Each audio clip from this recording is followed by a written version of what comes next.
always Kate. I know it's a lot of information for people, but we want to try and get this here now.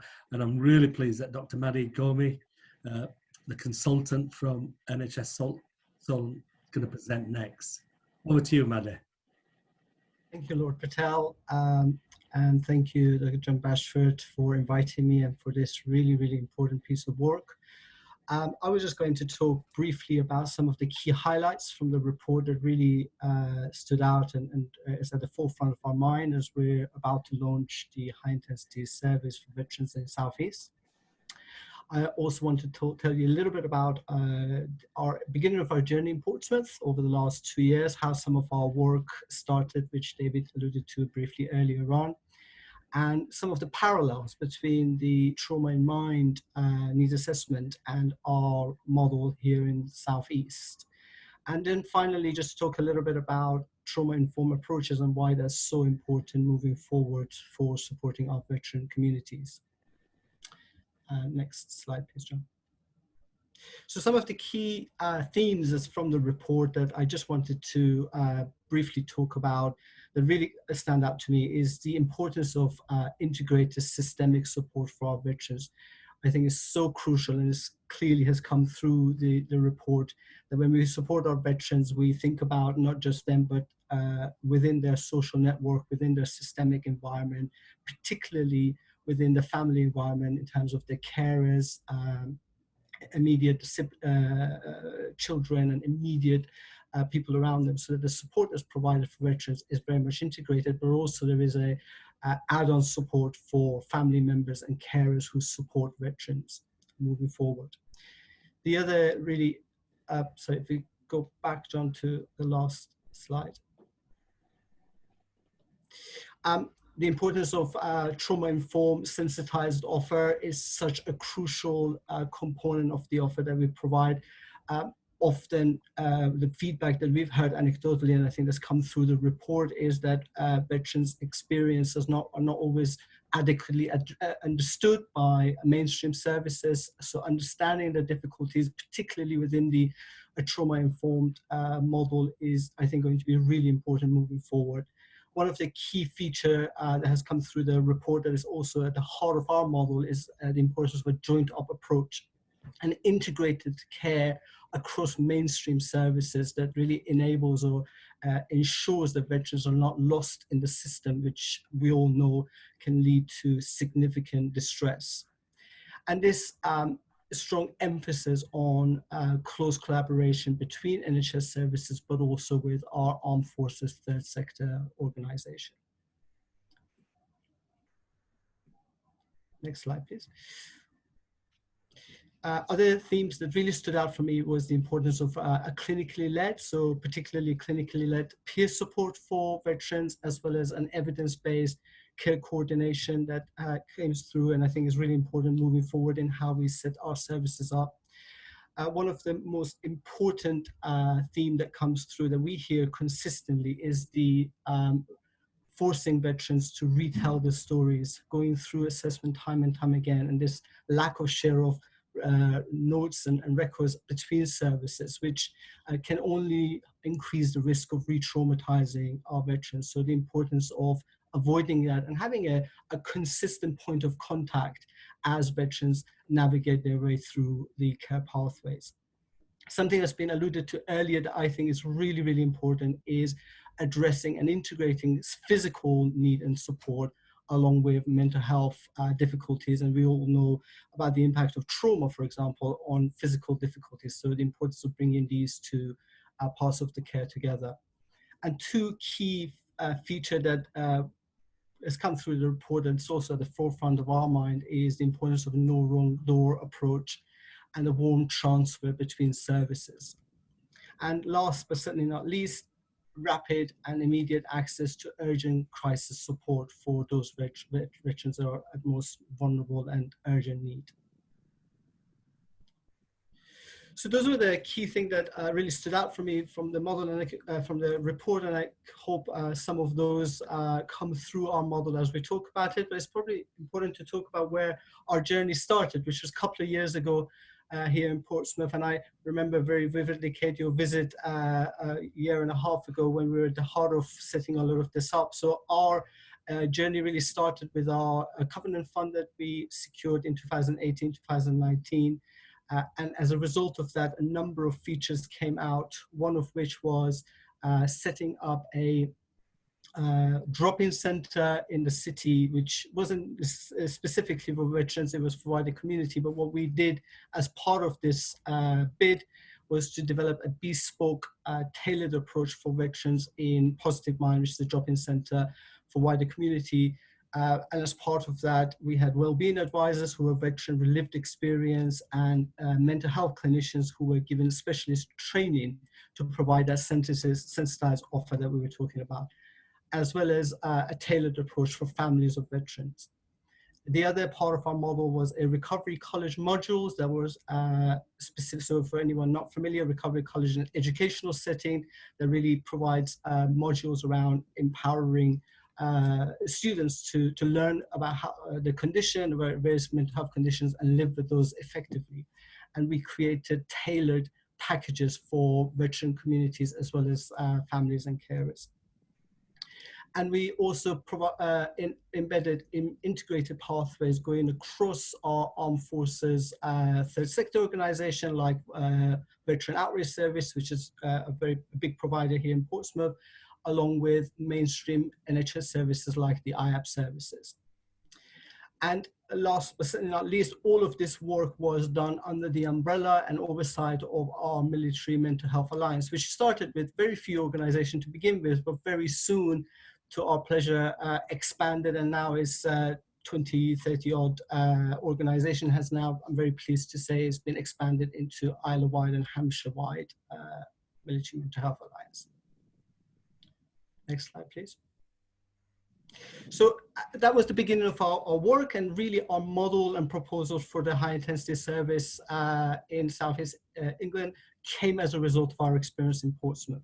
So the HIS service is part of the new provider collaborative model, which essentially brings a number of different NHS trusts together across the whole region, and led by one NHS trust, in this case, Solent NHS, leading, but the care being provided locally by the lead trust, but consistently providing one model across the board. As part of the model, there is a close collaboration with mainstream services, as well as TILs and CTS, but also we have Armed Forces Veteran Organization as part of our collaborative, which is our pleasure really, and represented today by All Call Signs and Walking with the Wounded. A massively challenging piece of work that we're undertaking is creating a consistent governance framework across these different organizations, which as I'm sure you can appreciate is an ambitious work, providing shared systems across the different NHS organizations, shared risk partnership agreement, governance agreements, which we are very close in completing, but has certainly been a challenging piece of work. And as part of our model is this offer of 24/7 crisis support for veterans across the Southeast region, which will be provided by the 111 South Central Ambulance Mental Health Service here in Hampshire. But as part of the HIS model, that offer has now been extended out to any veteran in the southeast of England. Next slide, please. The other key feature of our model is a triumvirate case coordination between a mental health practitioner who will be recruited by lead NHS trusts in each geography, in each locality, working closely with an all-call sign peer worker who will be assigned as soon as a veteran enters into HIS, typically through the 111 route, although it can also come through a professional route. Within few hours, an all-call sign peer worker will be assigned. And really the role of the all-call sign peer worker would be to hold on to the veteran, to ensure that their journey is navigated through often very complex NHS pathways, advocating on their behalf and ensuring that they're not lost in the system. And they're closely supported by that mental health practitioner who is recruited by the local NHS trust and will have that understanding of that NHS trust and the service provided. they would work very closely with a Walking with a Wounded veteran liaison senior officer, whose role would be to support veterans around complex social needs, which we know often has a direct impact on their mental health well-being. The model also follows an internationally recognized offer for trauma, which is a three-phase approach for trauma, very common in lots of different services, starting with stabilization, so supporting veterans who come into crisis through initial phase of helping them really addressing any social needs, mental health difficulties, to really kind of enable them and prepare them to enter evidence-based, trauma-based treatment or mental health-based treatment if that is what's required. And once the core treatment phase is completed, supporting veterans through social inclusion and helping them to build a much more meaningful life in line with their goals and aspirations. Next slide, please. As part of our model, a crucial point is support for carers and families, as supporting carers and families who are affected by veterans' time in services or otherwise, as well as providing psychoeducation and support for them to support veterans in their journey. A big feature of our model is this idea as well. Even though a high intensity service is a crisis support intervention, our view has always been that it's really difficult to just focus on those veterans who are at a point of crisis without really also thinking about early intervention and preventing distress from turning into crisis.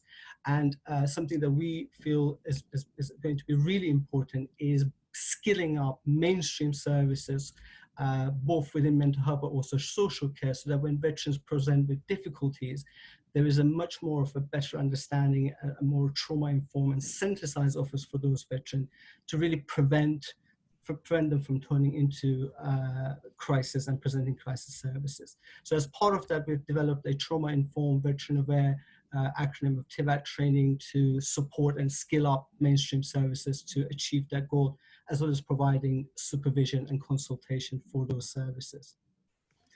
We are developing bespoke care packages for our subgroup of veterans, like our LGBT community, our BME community, as well as our female veterans, alluding to, which Kate alluded to earlier in some of the other areas. And the idea is that we will set up a military mental health alliance in each locality, overseeing this work in a similar way to Portsmouth Model. Next slide, please. So as I just mentioned before, a big feature of our model is this idea of trauma-informed care. It's worth just briefly looking at why that is so important. Obviously, that is what's coming through very clearly in their Trauma in Mind report. But we know now psychological trauma is probably the biggest contributing factor to mental health difficulties. It's really hard to see or think of any mental health problem that doesn't have a psychological trauma adverse life event at the heart of it, as well as physical health problems. Some of the data that comes from the adverse childhood event studies is really staggering and really scary in terms of the link between early childhood adverse events and things like diabetes, the risk of stroke, substance misuse, a whole host of physical health difficulties. We also know there's quite a lot of research that suggests that veterans as well as non-veterans who are at point of crisis and present to crisis services often have been traumatized, and it's their recollection of traumatic events that is a trigger for those difficulties that they present with. We also know that veterans, as John mentioned earlier, experience adverse life events pre-time in forces at times, but certainly during the forces and also as part of their transition. However, despite the high prevalence of trauma, it is still poorly understood by many mainstream services, which is why it's so important that we work together to really support colleagues to have a better understanding around trauma. And trauma can often present itself in a way that's hard to spot. It can present itself in challenging and often very hard to manage behaviors, which run the risk of potentially service users not getting their needs met. Next slide, please. So really, the idea is that trauma is everyone's business, and supporting services to move towards really trying to understand how has this person got to be the way they are, rather than, as John was saying earlier in the report, pathologizing the presentation and looking at what's the matter with the person, really kind of looking at what happened to them that has led them to this journey, can make a significant shift in the care and the quality of care they receive, and reduce this risk of re-traumatizing them as a result. And as I mentioned earlier, it's just providing a trauma-informed care moving forward, we hope would be a really crucial early intervention and early access to evidence-based support.